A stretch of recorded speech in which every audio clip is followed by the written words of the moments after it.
Hello everyone, welcome to my channel maths vibe. So आज हम discuss करेंगे 16 सितंबर 2022 का लीनियर अलजेब्रा का पार्ट बी का क्वेश्चन है। क्वेश्चन आईडी है 299।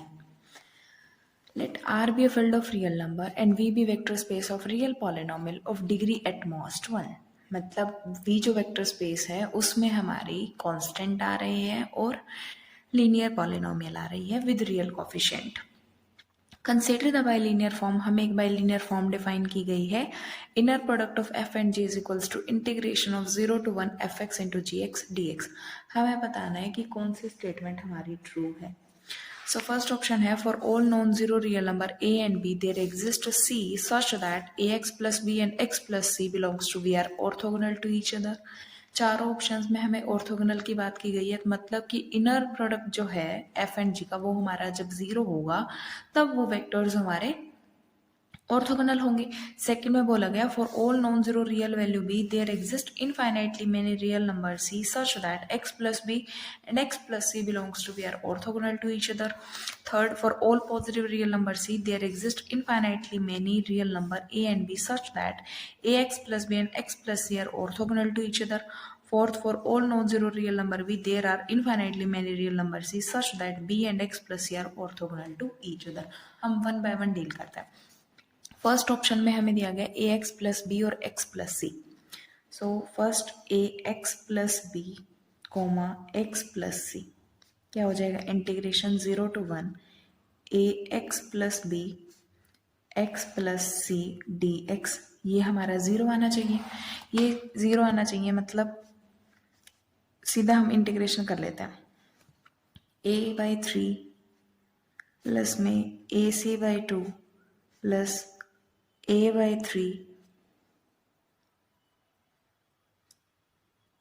No b/2 plus bc is equals to 0। So हम फर्स्ट ऑप्शन में हमें बोला गया कि for non zero real number A and B there exist C. So हम सी की वैल्यू निकाल लेते हैं। सो सी हमने निकाल लिया common, b plus a/2 is equals to minus a/3 and minus b/2। So c is equals to minus 2a minus 3b/6 into a plus 2b और overall ऊपर 2, सो ये कैंसिल होके हो गया हमारा 3। मतलब कहा कि हर non zero real number a b के लिए कोई सी एग्जिस्ट करेगा। अगर इस केस में ए की वैल्यू अगर -2 भी हो गई, ए की वैल्यू -2 भी हो गई तो सी डज नॉट एग्जिस्ट। बी की कोई भी नॉन जीरो रियल वैल्यू ली, हमने बी को 1 कंसिडर किया तो ए अगर -2 हुआ तो सी एग्जिस्ट नहीं करेगा। सो फर्स्ट ऑप्शन तो हो गया हमारा डिस्कार्ड, फर्स्ट इज इनकरेक्ट। ठीक है, सेकेंड ऑप्शन में बोला गया for all non zero real B there exist infinitely many real number C such that X plus B and X plus C belongs to B are orthogonal to each other. First option में क्या था, A x plus B, second में क्या है, x plus B, मतलब कि इनमें सिर्फ ए की वैल्यू 1 है। सो हम इसी इक्वेशन में ए की वैल्यू 1 पुट कर देते हैं। सो सी की क्या वैल्यू आ जाएगी, -2 -3b थ्राइस 1 प्लस 2b, ये आ जाएगी। कह रहे हैं कि हर नॉन जीरो बी के लिए हमारा सी एग्जिस्ट करेगा और वो भी इनफाइनाइटली मैनी सी एग्जिस्ट करेंगे। अगर 2b की वैल्यू 1 हो गई, मतलब 2b की वैल्यू -1 हो गई, b की वैल्यू -12 होते ही c डज नॉट एग्जिस्ट और b हमारा नॉन जीरो है। हर नॉन जीरो b के लिए c की इनफाइनाइट मैनी वैल्यू एग्जिस्ट करनी चाहिए थी, बट इस केस में हमारी एग्जिस्ट ही नहीं की। So second option is also incorrect, second is incorrect. Third को हम बाद में डील करेंगे, पहले फोर्थ को देखते हैं। फोर्थ ऑप्शन में बोला गया कि for all non zero real number B there are infinitely many real number C such that B and X plus C are orthogonal. So B और एक्स प्लस सी 0 to 1 ये value हमारी 0 आनी चाहिए। सो क्या हो जाएगा, बी तो constant है, एक्स प्लस सी का x² प्लस में c x and 0 to 1 is equals to 0, b 1/2 plus c is equals to 0. So For all non-zero real number b, there are infinitely many c. b हमारा कोई भी non zero है, अगर b non zero है तो इसको zero होना पड़ेगा, c is equals to minus half. So हमारे पास b के लिए एक यूनिक वैल्यू, कोई भी अगर b हमारा एग्जिस्ट करे तो c की यूनिक वैल्यू एग्जिस्ट कर रही है, बट ऑप्शन में बोला गया कि हर non zero real number b के लिए हमारे पास इनफाइनाइटली मेनी c एग्जिस्ट करेंगे। So fourth is also incorrect, fourth is incorrect, fourth हमारा इनकरेक्ट हो गया। सो हमारा कौन सा ऑप्शन करेक्ट है? Third option. थर्ड ऑप्शन, एक ही ऑप्शन बचा वो हमारा करेक्ट है, बट हम वेरीफाई कर लेते हैं। थर्ड ऑप्शन में बोला गया कि for all positive real number C. अब सी के लिए हमारे पास infinitely many A B exist करेंगे such that A x plus B and X plus C are orthogonal to each other. ये फर्स्ट ऑप्शन के जैसा ही है। फर्स्ट ऑप्शन में क्या था? फर्स्ट ऑप्शन में सी की वैल्यू आई थी -2a -3b अपॉन में thrice of a plus 2b। अब हम इतना जानते हैं, अगर c की हमारे पास वैल्यू हमारी गिवन हो तो हम ए बी फाइंड आउट कर सकते हैं, और ए बी की जो हमारे पास चॉइसेस होंगी वो हमारी इनफाइनाइटली मैनी एग्जिस्ट करेंगी। मतलब for given c greater than 0 there exist infinitely many a and b such that ax plus b and x plus c are orthogonal। ठीक है, तो हमारा थर्ड ऑप्शन करेक्ट हो गया। सो थर्ड ऑप्शन हमारा correct हो गया।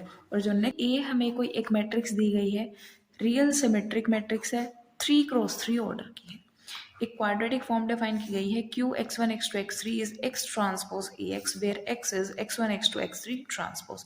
सो हमें बताना है कि कौन सी हमारी कंडीशन ट्रू होगी। सो फर्स्ट ऑप्शन में बोला गया कि if q x1 x2 x3 is positive definite then aij is greater than 0 for all i not equals to j। हमें सबसे पहले पता होना चाहिए कि कोई भी जो हमारी क्वाड्रेटिक फॉर्म गिवन है वो हमारी पॉजिटिव डेफिनेट कब होती है। पॉजिटिव डेफिनेट होने के लिए सबसे पहले तो हमारी जो डायगोनल एंट्रीज हैं वो हमारे पॉजिटिव होने चाहिए। सेकंड, जो भी हमारे माइनर्स हैं या जो डिटर्मिनेंट है वो हमारा पॉजिटिव होना चाहिए।